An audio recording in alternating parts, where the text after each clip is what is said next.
Bonjour à tous, à toutes, et merci Émilie pour l'exercice qu'on va faire ensemble. Je sais que tu m'as dit que c'était une des premières fois, mais je suis sûr que tu vas assurer. Je suis très confiant à ce On niveau-là. va essayer. Mais surtout, je te remercie d'avoir accepté directement. Et vous allez voir, Émilie a des choses absolument passionnantes à nous partager. Pour te présenter brièvement, Émilie, tu tiens un centre, l'espace Gaïa, qui se trouve à Alleur. Tu proposes aussi un certain nombre de soins. Tu es réputée pour tes massages, desquels on repart un peu différent. Je le sais parce que je l'ai testé. Et voilà pour ta présentation brève. Mais ce que je te propose, c'est qu'on démarre peut-être en nous expliquant qui tu es, quel est ton parcours, qu'est-ce qui fait qu'aujourd'hui tu es ici à proposer ce que tu proposes et ce que tu partages. Oui, donc voilà, bonjour à tous, je m'appelle Émilie et donc ça fait 10 ans maintenant que je travaille dans le bien-être et aujourd'hui j'ai envie de dire le bien-être holistique parce que ça me correspond beaucoup plus. Ok. Comme on disait tout à l'heure, on a chacun une évolution personnelle et professionnelle et donc aujourd'hui, 10 ans après mes débuts dans le domaine du bien-être, du massage, il me semble que ça devient beaucoup plus concret de parler de lien âme, corps, esprit, d'où le bien-être holistique. D'accord. Et donc, voilà, je suis dans les massages, la réflexologie, le soin aux personnes, parce que pour moi, c'est vraiment ça. C'est l'amour de donner et de m'occuper des autres. Donc, à travers différents soins proposés. Mais aussi, maintenant, depuis 2-3 ans que j'ai connu le développement personnel, j'ai envie de transmettre aussi des petites expériences de vie ou des outils de bien-être Ok. à travers différents types d'ateliers à thème.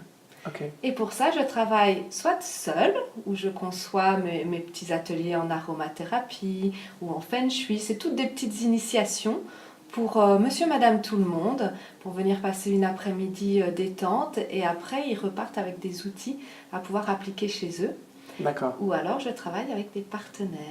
D'accord. Parce que je me rends compte aussi que c'est beaucoup plus riche, on apprend beaucoup plus avec les autres. Oui. Et donc dans ces cas-là, je travaille avec mon amie et professeure de yoga, Nathalie Bonten, pour des soirées à thème autour de la pleine confiance et des stages être en conscience. Ok. Voilà. Extra. Tu es pratiquante de yoga, je pense. Hein? Je suis pratiquante.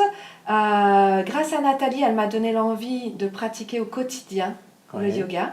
Et donc, j'essaye tous les soirs de m'octroyer entre un quart d'heure et 3/4 d'heure de pratique Ah ouais. quotidienne. J'essaye. Il y a des jours où c'est pas possible et c'est pas grave. D'accord. Mais j'essaye d'avoir une discipline. La discipline, c'est très important, je crois. Bien. Oui, super. Et figure-toi que, mais je te l'ai exprimé tout à l'heure, ce qui m'a vraiment, cette petite voix qui m'a dit, mais il faut que je rencontre Émilie, c'est des amis qui m'ont dit, et là je t'invite vraiment à en parler, à le partager. Tu as fait un parcours, on peut parler de parcours initiatique, on peut exprimer ça comme ça. Vraiment. Je crois qu'il y a d'abord eu une lecture d'un livre, Ouais. et puis il y a eu ce parcours que tu as fait, notamment en Inde. Ouais. Tu peux peut-être nous en parler un petit peu? Oui. Oui, donc dans une période de ma vie assez particulière, j'étais en quête de sens, comme beaucoup de gens à un moment donné. Et donc je suis tombée sur le livre Mange, prie, aime. Ok. Et donc dans ce livre,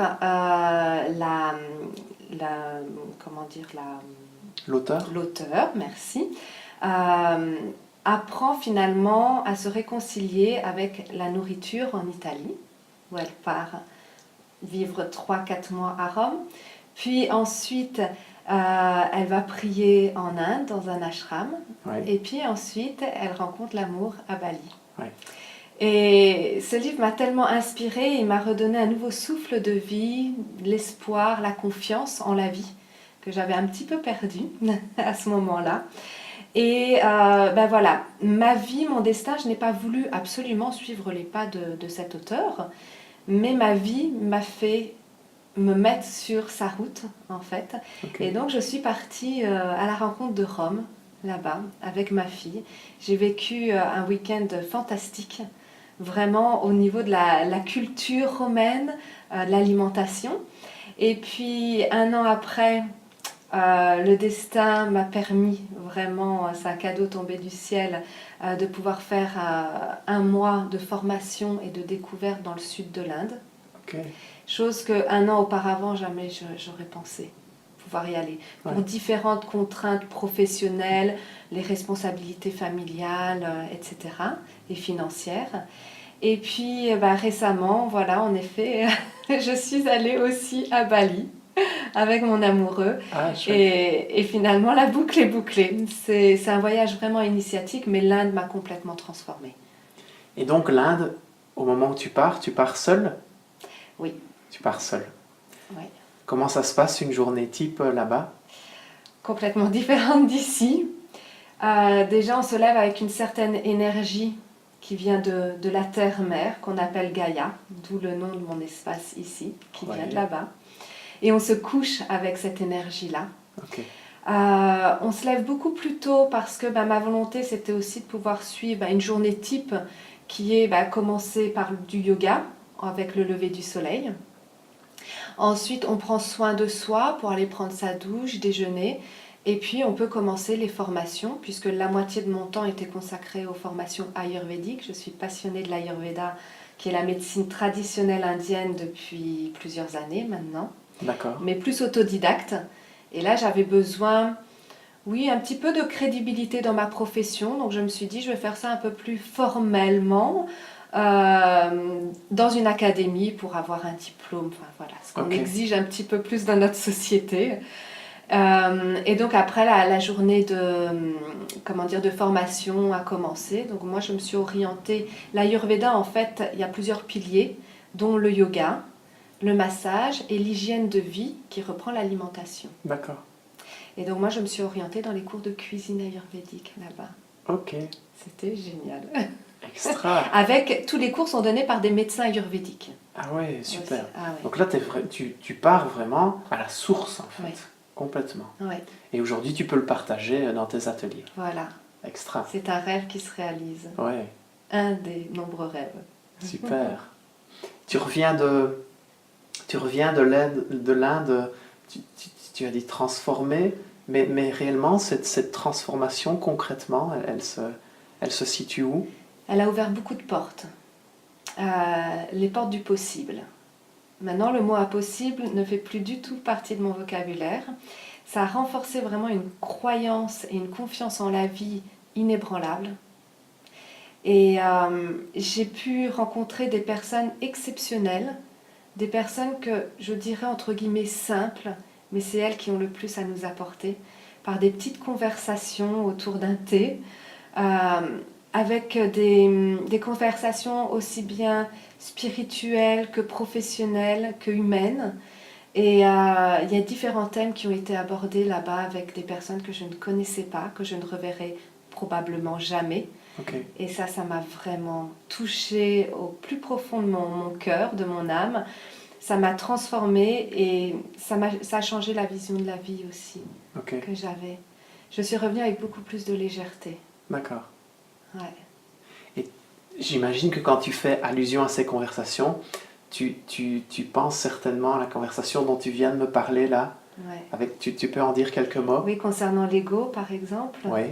Oui, en fait, le terme ego ici a un point de vue un peu péjoratif, mais finalement, ce que j'ai appris là-bas, c'est qu'on en a besoin aussi de cet ego.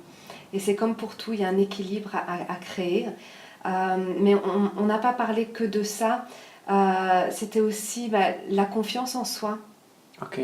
Voilà. Donc pour situer, ton dernier jour en Inde, tu rentres dans une boutique. Oui. Et la personne avec qui tu parles, tu ne la connais pas.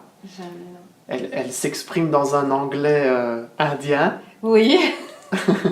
Peu compréhensible quand on arrive en Inde, mais avec lequel on se familiarise après quelques semaines. Les choses se mettent toujours bien. Ouais. Et c'est vrai que si j'avais rencontré cette personne qui m'a vraiment transformée profondément.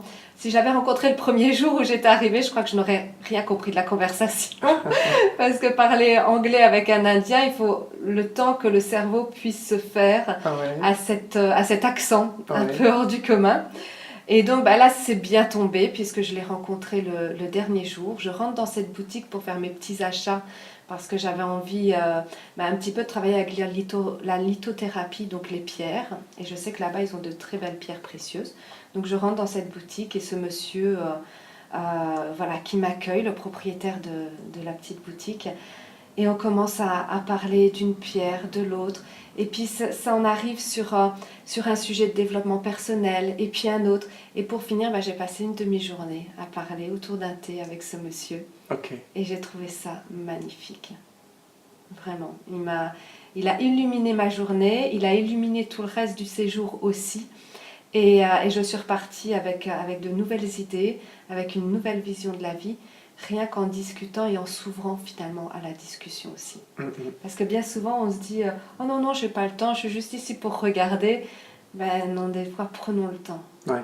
Je crois que c'est important aussi. Et là, il y a quelque chose qui t'appelait dans cette conversation, que tu es resté au final? Oui, c'est cette fameuse conversation sur l'ego. L'ego qu'on retrouve beaucoup ici en Occident.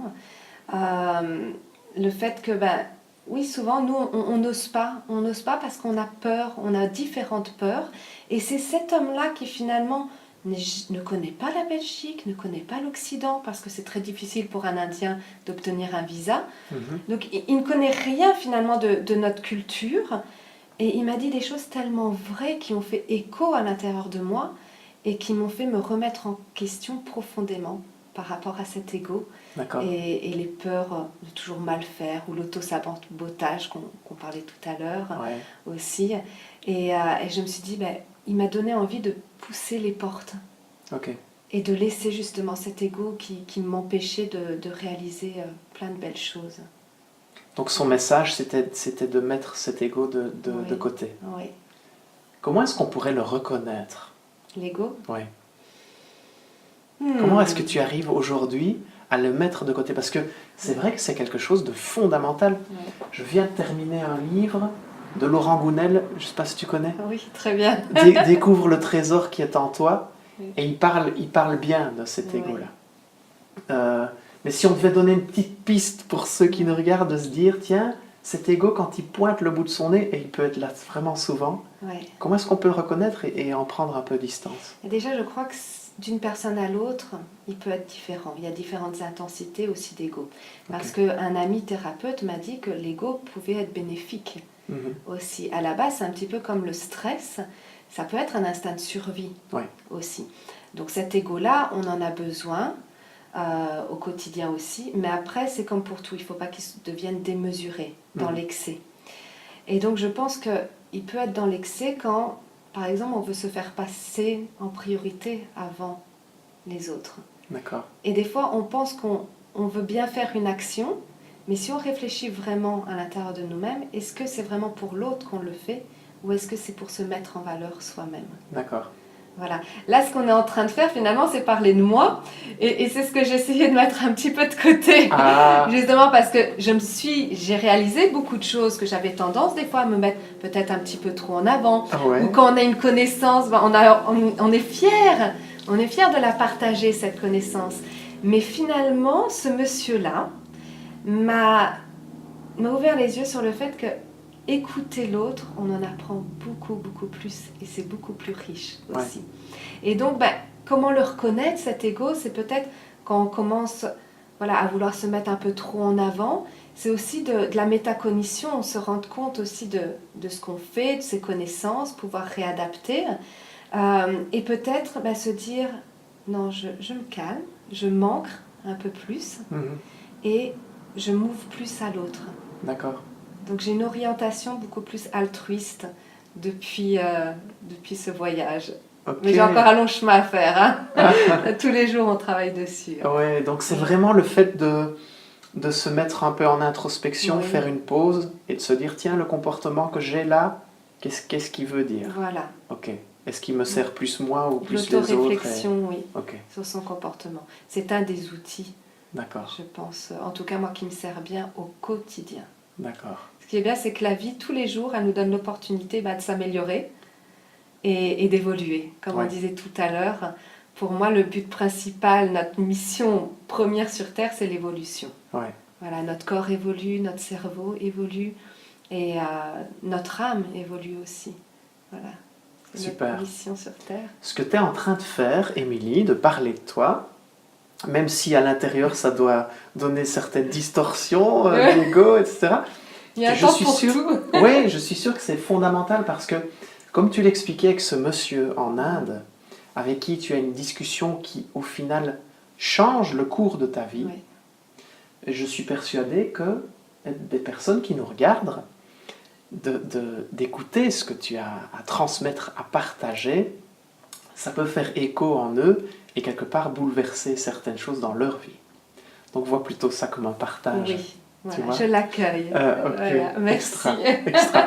Je te dis ça pour que tu continues vraiment Oui, à oui, partager et à y aller parce que je trouve ça passionnant. Donc ça c'est donc on a parlé de Rome, Ouais.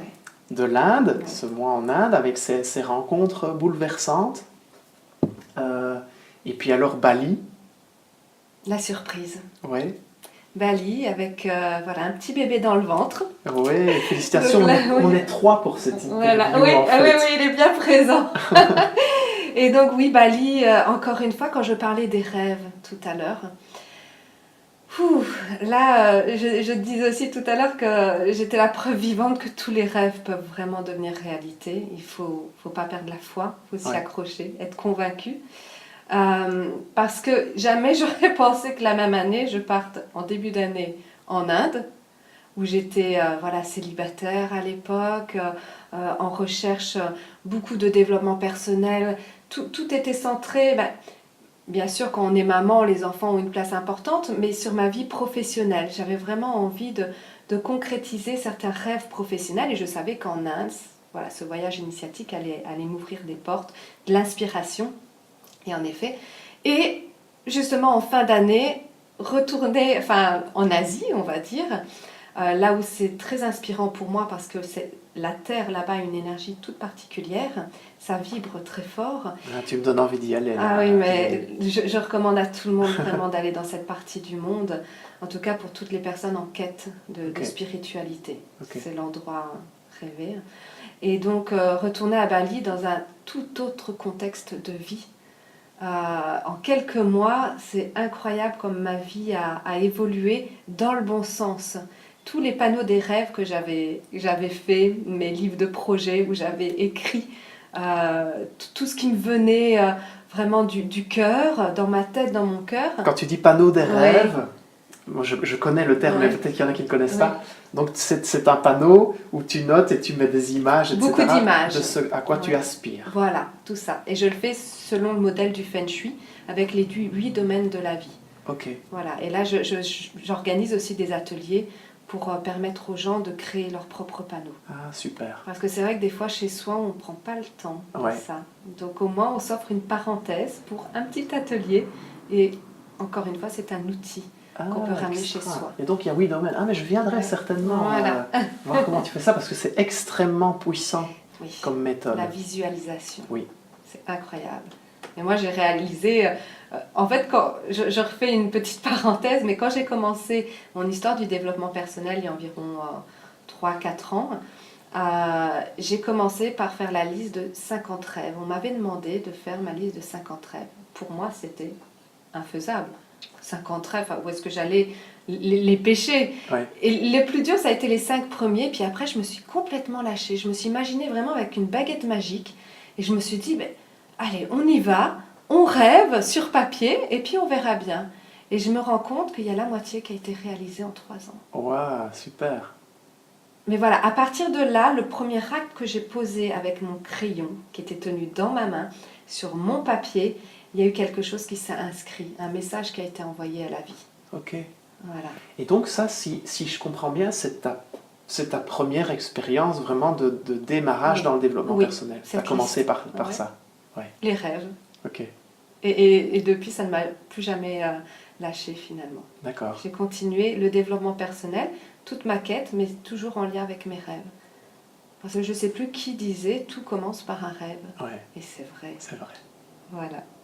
Et donc finalement, je suis arrivée à Bali pour un deuxième voyage initiatique, mais cette fois en duo.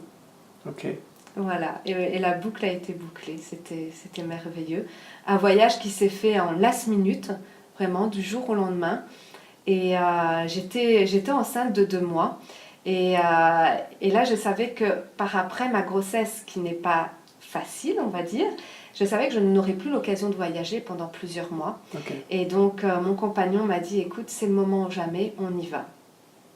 Et on a réservé les billets une semaine à l'avance et on est parti vraiment à l'aventure. On n'a rien réservé du tout.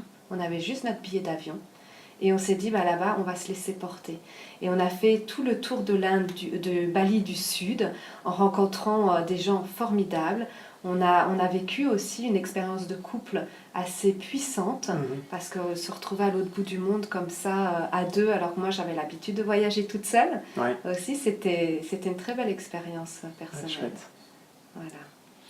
Et donc, si je comprends bien ton parcours, d'abord tu te réveilles à toi-même et puis tu trouves l'amour. Ouais. C'est peut-être une super recette de l'amour parce que je crois que beaucoup de gens espèrent l'amour, recherchent l'amour pour aller mieux, Ouais. mais peut-être que la vraie recette, c'est un peu comme tu l'as traversé. C'est d'abord aller mieux, s'ouvrir et trouver sa propre lumière, et puis ça ouvre à l'amour en fait. Oui, pour moi, j'ai l'impression que c'est plus dans ce sens-là Ok. que ça doit aller. Parce que je l'ai vécu personnellement et que chaque personne est différente. Ouais, ouais. Chaque expérience de vie est différente. Mais c'est vrai que pendant 3 ans où j'ai vécu seule, je me suis entièrement consacrée à moi. Bien sûr, il y a ma vie de maman à côté. Mais dans ma vie privée, tout était centré sur moi-même. D'où D'accord. aussi cet ego, finalement, qui m'avait beaucoup réfléchir. Parce que chaque démarche que je faisais, voilà, aller me faire masser, m'offrir un soin, une balade, renouer avec la natation, les 5 éléments, donc l'eau me faisait beaucoup de bien, Ok. découvrir le yoga à cette période-là de ma vie et commencer plein de petits city trips, plein de voyages où j'ai changé complètement mon environnement social. D'accord. J'ai rencontré de nouvelles personnes qui m'ont, elles aussi, puisque chaque personne nous apporte quelque chose et nous fait évoluer. Et ça a été vraiment 3 ans, finalement, le voyage initiatique a déjà commencé à ce moment-là. Ok. Mais 3 ans qui m'ont transformée et me réconcilier avec moi-même et surtout m'apprendre à savoir qui j'étais. Ouais. Ça, c'est un long voyage Ouais. en profondeur, vraiment. Et c'est le plus passionnant des voyages. Et c'est grâce à lui, je pense. C'est ce qui m'a permis finalement d'être prête à m'ouvrir à nouveau à l'amour. Parce que ça aussi, c'est tout un travail sur soi. Ouais. Reprendre confiance en l'amour, c'est d'abord avoir confiance en soi. Aimer, c'est d'abord s'aimer. Exactement. Voilà, il y a un sens finalement. Enfin, moi, j'ai découvert ce sens-là qui me convient. Ouais. Voilà. Super. J'aimerais rebondir. Tout à l'heure, tu expliquais que il faut croire en ses rêves. C'est un beau message. C'est pour ça que on va un peu s'attarder dessus. Croire en ses rêves. Et tu expliquais que tu es passé par différentes étapes dans ta vie, pas toujours évidentes. Tu sais peut-être en dire un petit mot? Parce que je crois que ça peut être inspirant Oui. de se dire, tiens, Émilie, elle est passée quand même par ça, et aujourd'hui, elle en a fait ça. Moi, je serais curieux de savoir ce que tu as dépassé. Je pense que déjà, croire en ses rêves, c'est dans tous les domaines de la vie. Donc c'est vrai que si je me base sur le Feng Shui, qui est une bonne inspiration pour moi, on a plusieurs domaines. Il y a la reconnaissance. On a besoin de reconnaissance, c'est quelque chose de vital. Il y a l'amour, les projets, l'aide extérieure, la carrière, la connaissance, la santé et l'abondance. L'abondance, c'est dans tous les domaines de la vie. C'est les 8 domaines dont tu parlais avec le panneau. Voilà, c'est ça. Voilà, selon le bagua du Feng Shui. Et donc, c'est vrai que je crois que croire en ses rêves, on a différents types de rêves. Et je pense qu'on peut s'autoriser à avoir des rêves dans les 8 domaines de la vie. Mm-hmm. Et je pense que, c'est ce qu'on disait aussi tout à l'heure, qu'il je ne connais personne qui n'ait pas eu des étapes difficiles à surmonter. Et ma croyance, c'est que la vie ne nous met rien sur le chemin qu'on est incapable de surmonter.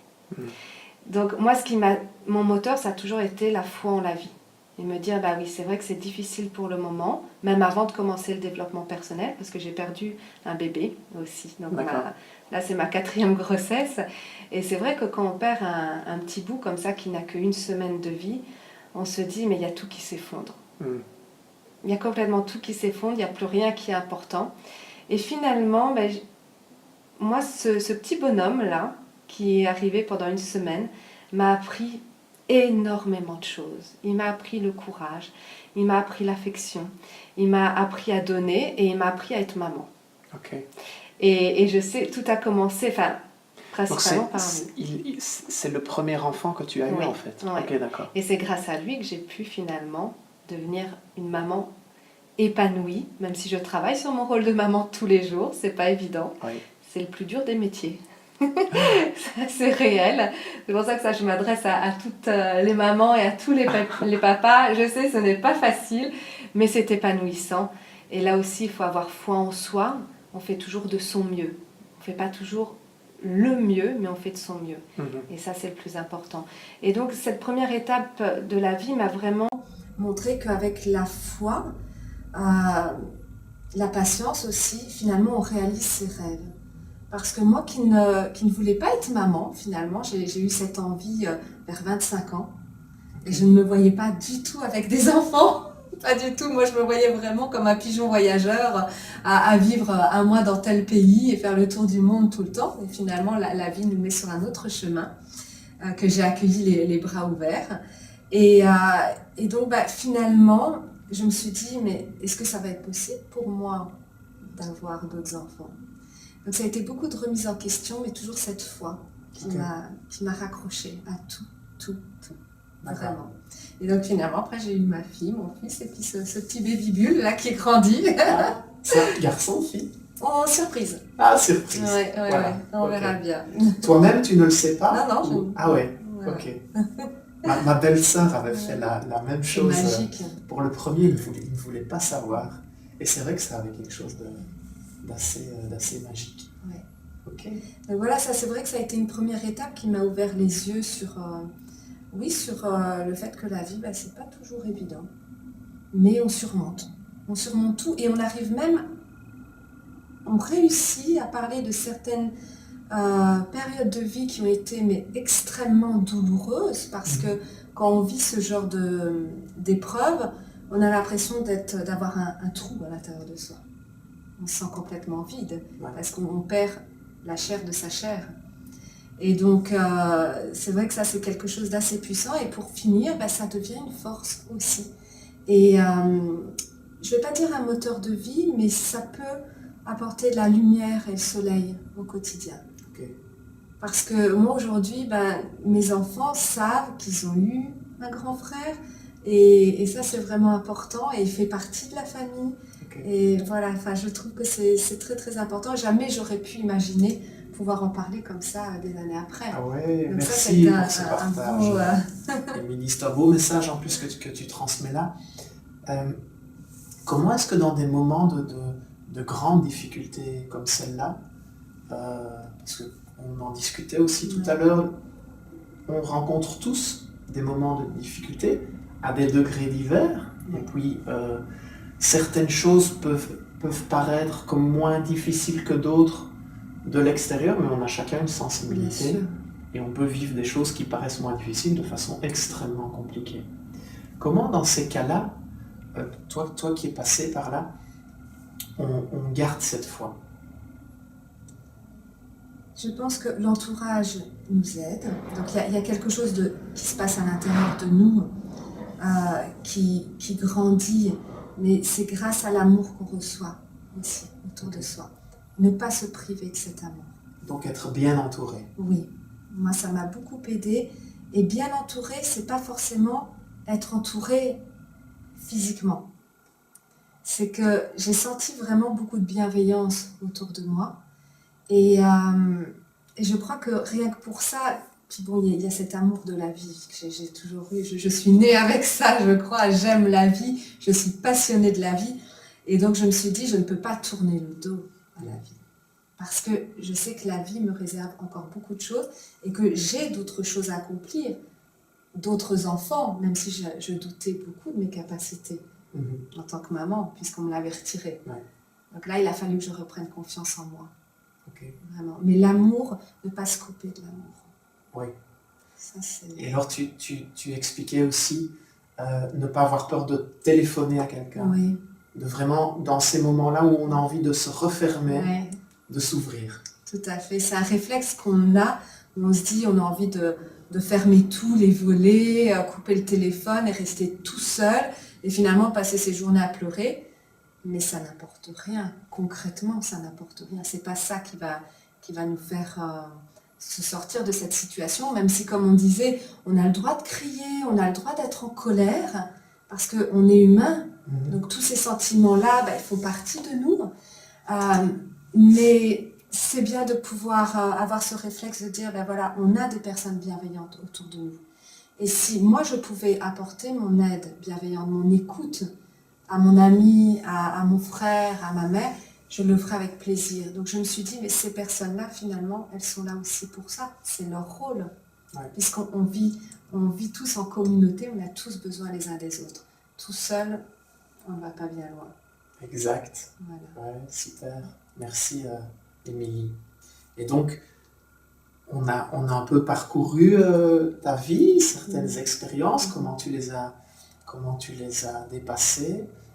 Aujourd'hui, là, on est chez toi, dans cette belle énergie, vraiment qu'on ressent dès qu'on rentre. Et il y a la lumière, déjà, qui est très présente. Et puis, il y a l'énergie qui anime ce lieu. Comment est-ce qu'il est né, l'espace Gaïa? L'espace Gaïa, c'est une belle aventure de vie aussi, qui a commencé il y a un peu plus d'1 an maintenant, puisque j'habitais la maison juste à côté. Okay. Et donc là aussi, il a fallu à une période de ma vie tout reconstruire toute seule. Et ça aussi, c'est beau. Ça peut paraître difficile au début, mais après, on en dégage une fierté. Et là, je ne parle pas d'ego, vraiment. Une fierté parce que c'est important de pouvoir se féliciter. Ça, j'ai appris ça. Ouais. Aussi. Souvent, oui, on va encourager les autres, on va les féliciter, mais nous, on ne s'encourage pas soi-même.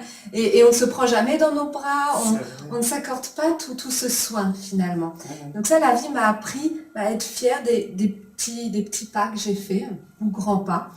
Et donc, j'habitais à côté, et cette maison, je passais devant tous les jours pour promener mon chien. Et à chaque fois, puisqu'elle fait le coin, à chaque fois je passais et je voyais cette véranda. Et je rêvais, je m'imaginais, je me visualisais à l'intérieur de cette véranda en me disant, mais waouh, qu'est-ce que ça doit être inspirant, toute cette luminosité. Parce que où j'étais, je souffrais un petit peu de manque de clarté. Okay. Et je trouve, voilà, c'est important la lumière. Et puis, 3 jours avant que je ne parte en Inde, je vais visiter cette maison qui était en vente.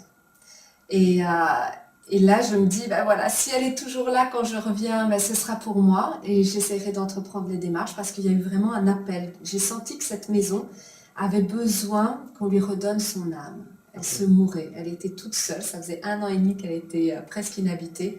Et elle avait besoin vraiment de revivre. Et donc, pour ça, on a besoin d'énergie. Et quand je suis rentrée d'Inde, eh bien, en effet, elle était toujours là. Et les démarches, la vie ont fait que ça a été possible. J'ai pu acheter cette maison pour en faire mon petit coin de paradis professionnel, en tout cas. Super. Vraiment. Et l'espace Gaïa, toute l'inspiration des activités professionnelles que je propose ici, tout est venu là-bas en Inde. Le nom, l'espace Gaïa, puisque en sanskrit indien, Gaïa, ça veut dire la terre-mère. Ouais. Et j'ai essayé de lui redonner cette âme qui, pour moi, était juste, lui appartenait. Ok. Donc, l'espace, quels sont les services que tu proposes? Il y en a un certain nombre. Oui, je vais mettre les catégories. D'accord. Donc, il y a d'abord les soins, puisque je travaille pour mon institut, c'est l'Institut Douce Heure, qui est là depuis 10 ans maintenant. Ouais. Donc, les soins regroupent les soins holistiques, massage, réflexologie, drainage lymphatique, massage des anges, où là c'est plus un massage de l'âme, un soin énergétique. Donc ça c'est pour l'institut, la partie institut. Et puis ensuite, il y a l'espace Gaïa, vraiment, qui nous accueille finalement, où là je travaille avec des ateliers à thème, avec des partenaires. Il y a aussi différents thérapeutes qui viennent comme une coiffeuse énergéticienne pour les coupes énergétiques, par exemple, ou d'autres soins pour l'âme, le corps et l'esprit aussi, des cours de yoga pour enfants et adultes. Et donc les soirées à thème où on a créé avec ma prof de yoga, Nathalie, les soirées pleines confiance, où un jeudi par mois, on se consacre à un chakra en particulier pour essayer de remettre toute son énergie, essayer de le refaire vibrer à travers le yoga, la méditation, le chant védique et des outils de développement personnel. Parce que pour moi, c'est vraiment important que les gens puissent vivre une expérience sur le moment présent, mais aussi puissent repartir avec des outils plus concrets, plus tangibles, à pouvoir reprendre avec eux et mettre en application au quotidien. Parce que venir une fois s'offrir ce cadeau-là, c'est très bien. Mais si on veut du résultat, vraiment, après, c'est dans la discipline quotidienne qu'on l'obtient. Oui, puis poser une action directement. Oui, ça c'est important. Et donc, à partir de là, de ces petites soirées pleines confiance, on a créé des stages. Donc, des stages de 2 jours, d'abord, où là, c'est être en conscience autour d'un thème aussi bien particulier.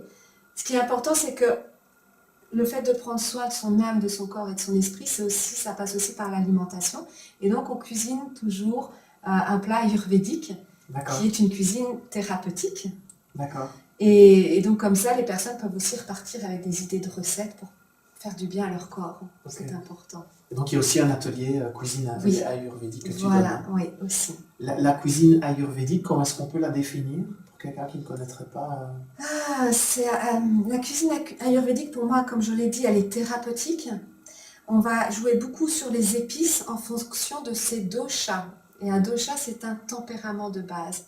Donc, on en revient toujours à la connaissance de soi pour pouvoir bien s'alimenter. Ok.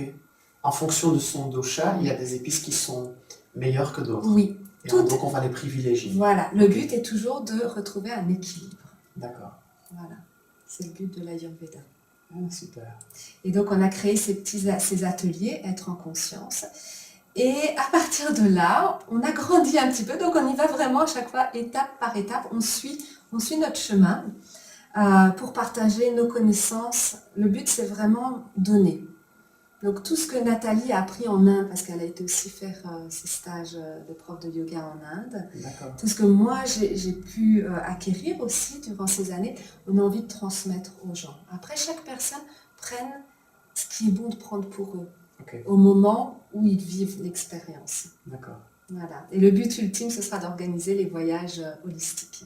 Ah, super, voilà. Super. On espère pour 2018. Ah, génial. Et déjà une destination plus ou moins qui t'appelle L'Inde, c'est sûr. L'Inde. Donc organiser, on aimerait bien 2 à 3 semaines en Inde.